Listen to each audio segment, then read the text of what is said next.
अफगानिस्तान में बीते एक सप्ताह में चौथी बार भूकंप के तेज झटके महसूस किए गए। इससे पहले जब भूकंप आया तो पाकिस्तान और भारत के भी कई हिस्सों में भूकंप के झटके लगे थे। नोएडा और राजधानी दिल्ली की धरती भी कांपी थी। लेकिन अब एक बार फिर अफगानिस्तान में भूकंप आया। लोगों में खौफ फैल गया है। इस विनाशकारी भूकंप की वजह से अब तक 2200 लोगों की मौत, 3600 से ज्यादा लोग घायल, 84,000 लोग प्रभावित हुए और हजारों लोगों को अपना घर छोड़ना पड़ा। ये विनाश पिछले भूकंपों की तुलना में कई ज्यादा भयावह है। कई गांव और परिवार के परिवार उजड़ गए हैं। दर्दनाक तस्वीर वो जिसमें एक पिता अपने बेटे के शव को हाथ में लिए हुए है। सबसे ज्यादा बुरा हाल कुनर और नंगरहार जिले का है, जहां सैकड़ों घर पूरी तरह तबाह हो गए हैं। करीब 6700 मकान धराशायी हो चुके हैं। सड़कों पर लाशें बिखरी हैं। अस्पताल घायल लाशों से भरे हैं। अफगानिस्तान के जिन इलाकों में तबाही मची है उन्हें खाना और पानी पहुंचाना भी मुश्किल है, क्योंकि सड़कों पर भूस्खलन के बाद मलबा जमा है। अफगानिस्तान में 6.2 की तीव्रता वाला जब भूकंप आया था तो तबाही मचना बस शुरू ही हुआ था। लेकिन अब एक बार फिर भूकंप आया, फिर दर्द और तबाही की तस्वीरें सामने आ रही हैं। शहर में मातम पसरा है। ऐसे में क्या भारत में भी आ सकता है अफगानिस्तान जैसा या फिर उससे भी ज्यादा खतरनाक भूकंप? और भारत ने अफगानिस्तान की कैसी मदद की? दवा, पानी के टैंक, स्वच्छता किट, जनरेटर से लेकर मेडिकल सप्लाई तक क्या क्या भेजा है? साथ ही जानेंगे अब कैसे हैं अफगानिस्तान में हालात, क्या अभी और भी तबाही बाकी है और क्यों आते हैं अफगानिस्तान में बार बार भूकंप? हर सवाल का जवाब आइए तलाशने की कोशिश करते हैं। नमस्ते, नवभारत टाइम्स आप देख रहे हैं। मैं हूं आपके साथ दिव्यांशु राठौर। जब धरती थरथराने लगे और दीवारें चीखें तो समझिए अफगानिस्तान में फिर भूकंप आया है। बीते एक हफ्ते में चौथी बार धरती ने वहां अपनी क्रूर ताकत दिखाई है और आज यानी शुक्रवार को सुबह 6 बजे एक बार फिर भूकंप के झटके महसूस किए गए। रिएक्टर स्केल पर तीव्रता 4.8। केंद्र था जलालाबाद से 41 किलोमीटर दूर उत्तर पूर्व में।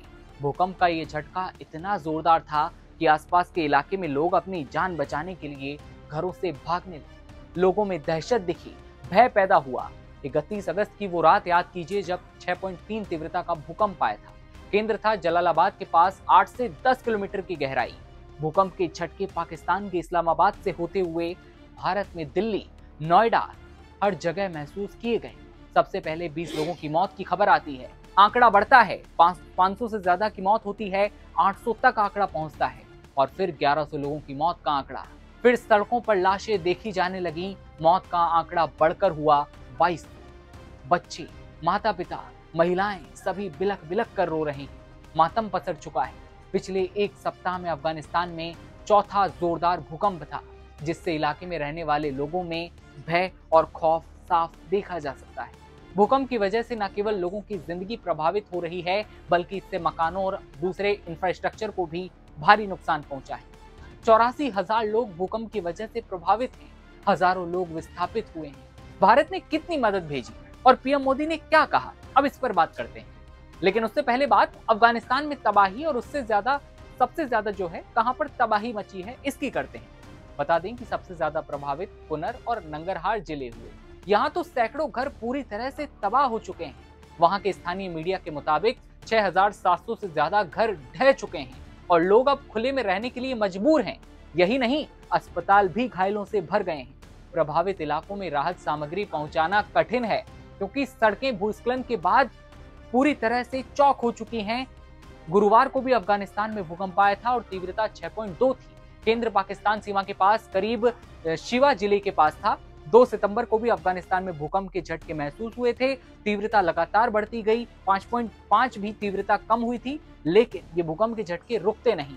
भूकंप की वजह से राहत और बचाव का काम भी बाधित हुआ। बचाव और राहत कार्य तालिबान शासन आने के बाद अफगानिस्तान में आर्थिक संकट लगातार गहराया। इसी बीच भूकंप ने और तबाही मचाई। अंतर्राष्ट्रीय एजेंसी, तालिबान प्रशासन, स्थानीय एनजीओ राहत के कार्य में लगे हैं। लोगों को मदद पहुंचाने के लिए हेलीकॉप्टर और सेना की मदद ली जा रही है। अब बात करते हैं भारत की, क्योंकि दुनिया में जब जब किसी देश पर संकट आया तो भारत ने हमेशा आगे बढ़कर साथ निभाया। इस संकट की घड़ी में भारत ने आगे आकर अफगानिस्तान को मानवीय राहत और सहायता प्रदान की। भारत ने करीब 21 टन राहत सामग्री काबुल भेजी है, जिसमें दवा है, पानी के टैंक हैं, स्वच्छता किट, जनरेटर से लेकर मेडिकल सप्लाई तक शामिल है। भारत ने मदद के लिए 1000 टेंट और 15 टन खाना पहले भी भेजा था। भारतीय विदेश मंत्री जयशंकर ने अफगानिस्तान के विदेश मंत्री मौलवी आमिर खान मुत्तकी से फोन पर बात की थी। उन्होंने भूकंप में मारे गए लोगों के लिए दुख भी जताया था।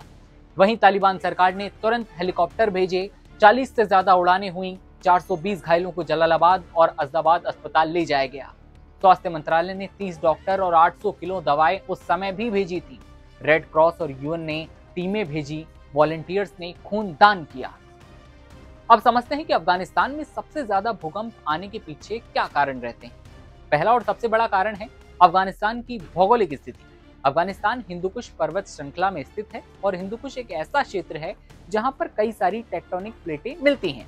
ये क्षेत्र भूकंप के लिहाज से अति संवेदनशील है। हिंदुकुश पर्वत श्रृंखला यूरेशियन, भारतीय और अरबियन टेक्टोनिक प्लेटों के बीच की सीमा पर मौजूद है। इन प्लेटों के बीच निरंतर टकराव से ऊर्जा जमा होती है जो भूकंप के तौर पर बाहर निकलती है। 6.0 तीव्रता का भूकंप रिएक्टर स्केल पर मध्यम माना जाता है, लेकिन अफगानिस्तान की भौगोलिक संरचना के चलते यहाँ भारी नुकसान पहुंचता है। 2023 में अफगानिस्तान के हेरात में आए 6.3 तीव्रता के भूकंप में करीब 2500 लोगों के मारे जाने का अनुमान लगाया गया था। अब दूसरा कारण जहां पर बार बार आने वाले जो आफ्टर शॉक्स हैं वो भी जिम्मेदार हैं। 1 सितंबर के भूकंप के बाद 4.5 और 5.2 तीव्रता के झटके आए।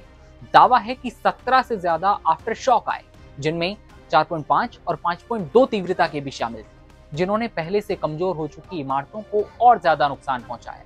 ये आफ्टर शॉक बचाव कामों को और ज्यादा मुश्किल बनाते हैं, क्योंकि मलबे में फंसे लोगों को निकालने के दौरान ढांचे गिरने का खतरा रहता है। साथ ही कमजोर कंस्ट्रक्शन और सीमित संसाधन भूकंप के प्रभाव को और ज्यादा बढ़ाते हैं। अल जजीरा के अनुसार ये भूकंप रात के समय आने की वजह से ज्यादा घातक साबित होता है, क्योंकि लोग घरों में थे। कुनार का इलाका गरीब है, पहाड़ी है, जहां मिट्टी के घर ज्यादा हैं, जो भूकंप के आने पर आसानी से ढह जाते हैं। ये भूकंप कुनार और नंगरहार प्रांतों को सबसे ज्यादा प्रभावित करता है। कुनार के चौकी, नुरगल, सोकी, वाटपुर, मनोगी और चापेदारे जिलों में दर्जनों गांव पूरी तरह से तबाह हो चुके हैं। वादिर, शोमास, मसूद, अरीद गांव में 90% तक लोग मारे गए या फिर कहें कि घायल हुए।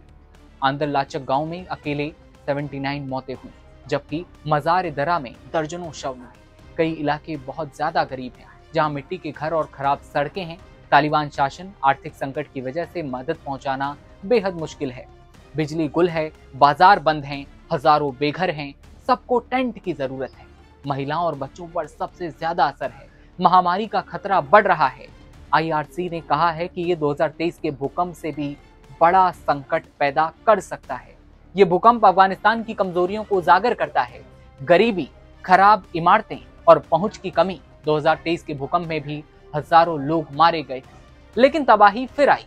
विशेषज्ञ कहते हैं कि मजबूत घर और चेतावनी सिस्टम जरूरी है, तब कहीं जाकर शायद अफगानिस्तान का ये त्राहिमाम, अफगानिस्तान में पसराई मातम शांत हो पाए। लेकिन अब तक 2200 लोगों की मौत की खबर है, तो वहीं 3600 से ज्यादा लोग घायल बताए जा रहे हैं। हालात ऐसे हैं, मंजर ऐसे हैं कि हर कोई कांप उठा है। पूरी दुनिया कहीं ना कहीं कोशिश कर रही है, कहीं ना कहीं प्रार्थनाएं कर रही है कि अफगानिस्तान में जो भूकंप बार बार आते हैं उनसे अब लोगों को राहत मिल पाए। लेकिन देखने वाली बात होगी आगे क्या कुछ बड़े अपडेट सामने आते हैं। देश और दुनिया की तमाम खबरें देखते रहने के लिए बने रहिए नवभारत टाइम्स।